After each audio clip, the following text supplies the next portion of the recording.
Hey ladies and gentlemen, welcome back to the channel. As always, it is Nick here, back through your daily crypto news and analysis. And today we are going to be talking about Hedera Hbar as well as Quant Network QNT.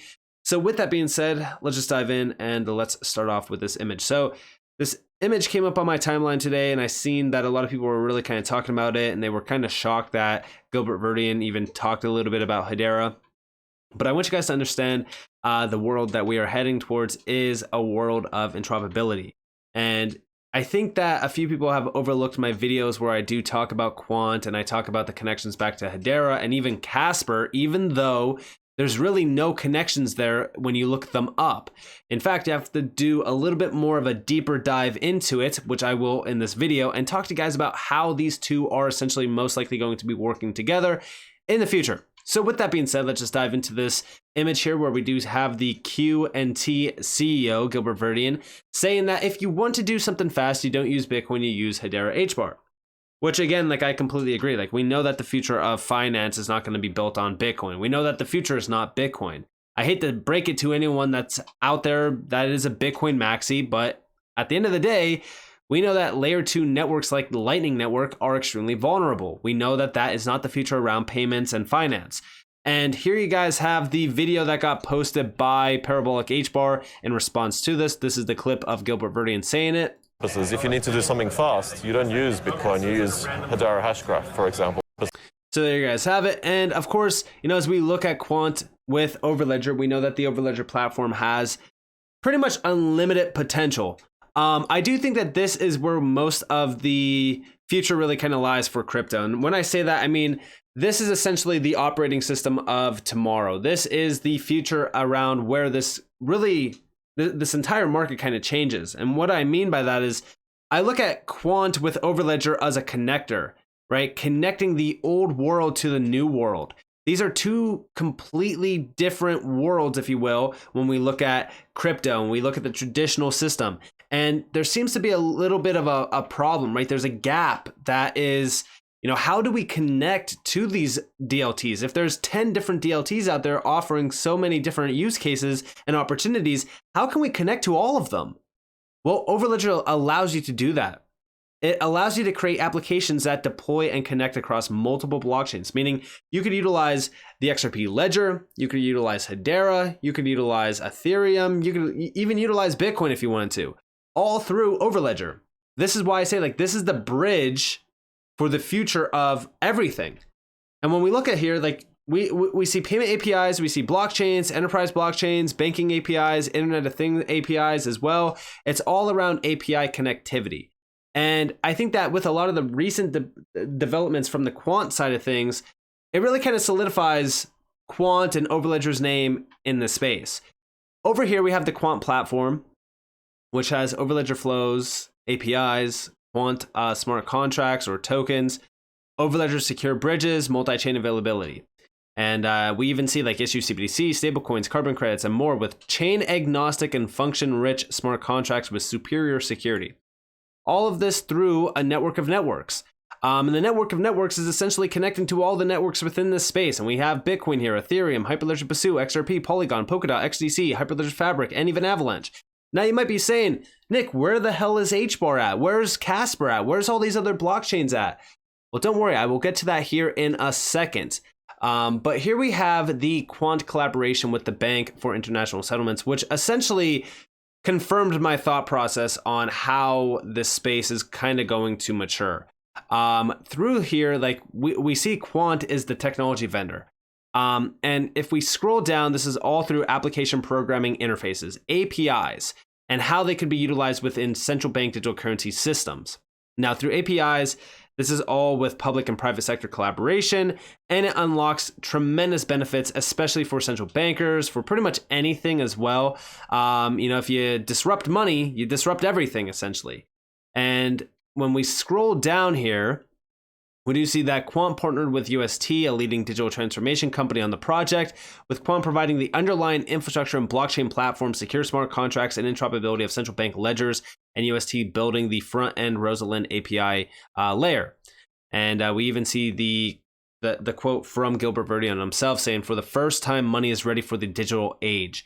A CBDC will enable citizens and businesses to automate cumbersome payments and processes and implement logic into money.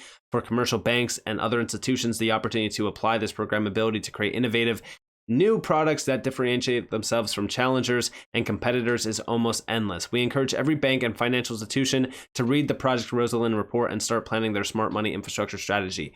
And we do know that Quant was the foundation essentially for this. And as we look at this, right, like this is everything, right? Because through API plug and play, you can connect to anything. First off, here you guys have Overledger APIs. Build MDApps for the chains of your choice and seamlessly manage your assets without blockchain expertise. Meaning the easiest way to have blockchain adoption in the real world, which would ultimately lead to mass adoption because the individuals that will be adopting this will be institutions and major banks. But this also allows them to open the door to any network of their choice. And as we look at this, their major focus is CBDCs, stablecoins, carbon credits, and so much more. We already know that Hedera has been focused on tokenization for a very long time. They have been ahead of the game with this. They've been working with some very large players. We know that Toko is actually one of them, which is an enterprise digital asset platform. And then also stablecoins. We do know that stablecoins on Hedera are growing and becoming a big deal. We know that they are working on CBDCs as well with MTech and even in the Australia area with the Reserve Bank of Australia, and then also CryptC with Carbon Core. This is carbon credits. And we do know, of course, of Guardian. Guardian is a huge platform for carbon credits. And then also you have Dovu, which again is kind of centered around digitization with carbon credits and, as well. So we do know that Hedera is kind of really focused on all of those major fronts. They have unlimited potential with Hedera. I mean, like, listen, Hedera has so much going for it, so many use cases, so many opportunities. It's huge. But how is Quant and Hedera connected? Or are they connected at all?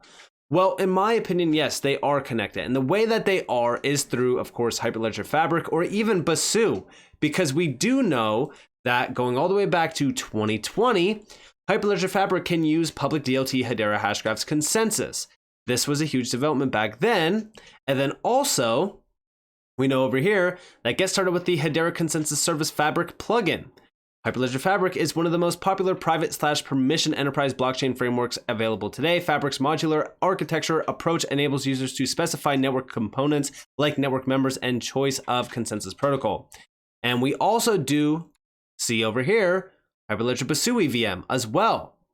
They are connected with Hyperledger Basu and Fabric. But also, guess what?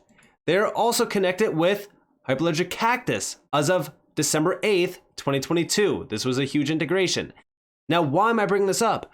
Well, because we do know that from Quant's breakdown under Overledger, Hyperledger Basu and Fabric are here as major networks that they can connect to. The way that this will work is through that connection, it allows them to connect to all of the blockchains tied back to Hyperledger. When we look under Hyperledger themselves and we see all of the major players, we know Quant is labeled here next to even Hyperledger Cactus under interoperability, point-to-point and overlayer approaches. There's a few players on here, even Interledger Foundation, which we do know is kind of tied back to Ripple. And then we also have Chainlink here as well. And then we can see Hyperledger Fabric down here under smart contracts and tokenization. There's a ton of players tied to this as well. And then up here, we do know that Hedera is under the DLT space, distributed ledgers, permissionless. And also on here is Stellar, Zilliqa, Solana, IOTA, Ethereum, EOS, even ICP, ADA, Bitcoin, Algorand. In my opinion, as we really kind of look at this, I do believe that all of these major DLTs could essentially be tapped in through Hyperledger. I could very well be wrong on how this will work. There might be an official integration at some point in time with Hedera and Quant. But in my opinion, I believe that a lot of the players tied back to Hyperledger will be able to connect and plug and play through Hyperledger, considering the fact that it is plugged into Quant.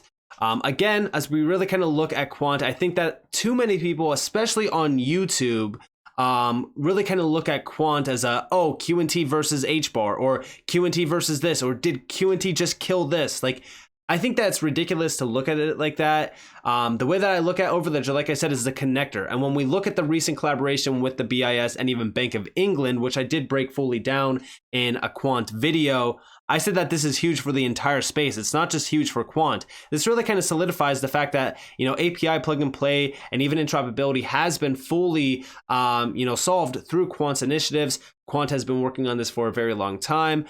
Me personally, I do think that the world of finance is essentially changing. I think that we are starting to see a lot of big changes happening. I know that a lot of people have their concerns around this, including myself, of course. But I still think that's good to mention the fact that as we do see money change into the digital age, we will also see everything around us also change.